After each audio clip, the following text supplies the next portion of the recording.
historical revelation of God in the world. Keep the other hand tightly on that cross, pointing towards the future hope for all.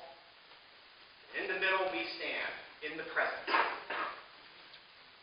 Doing what? Justice, mercy, walking humbly with our God.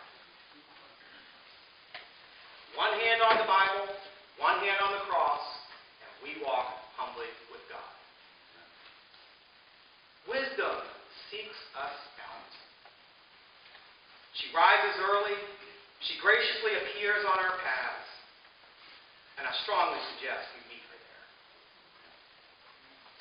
Because isn't it funny how no matter how hard we try to experience and find God in our lives, in our world, that often when that encounter actually happens, we realize it was God seeking us out the whole time?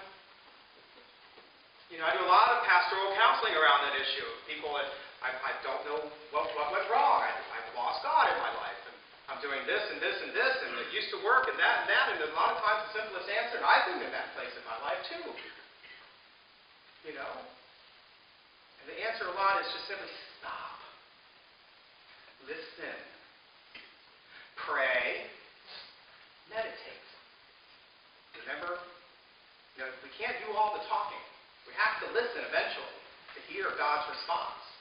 If it's all prayer upwards, God can't get a word in edgewise. If we just pray upwards all the time, we don't ever get the answer.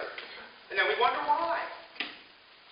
God answers us with many different words, many languages, English and Spanish, in both silence as well as action. Wisdom is the key, I think, to allowing us to be intimate with God. That intimacy brings us into union with God. A life of injustice brings death and sorrow. But a life of justice brings one into union with God. It's what we're meant to do from the prophets to Jesus, saying, do that. Remember that. Love God, all your heart, mind, and soul. Learn, and then do something with it. God's wisdom is a gracious gift that allows us to grow as human beings. We're not meant to stagnate, be talked down to. We're meant to rise up, to grow.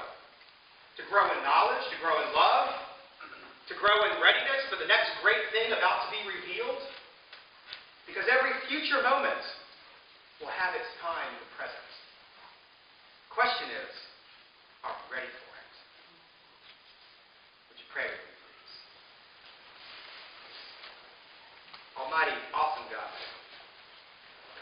we do thank you for what you've given us in life.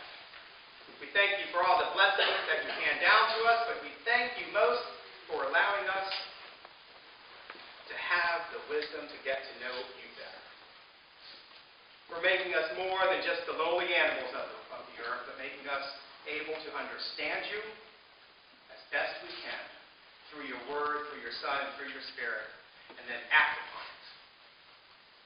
We thank you for allowing us to be a little lower than the angels, allowing us to understand your will, allowing us to accept your love, grace, mercy, Spirit in our lives, and then having the courage to be led by it. We praise you and we bless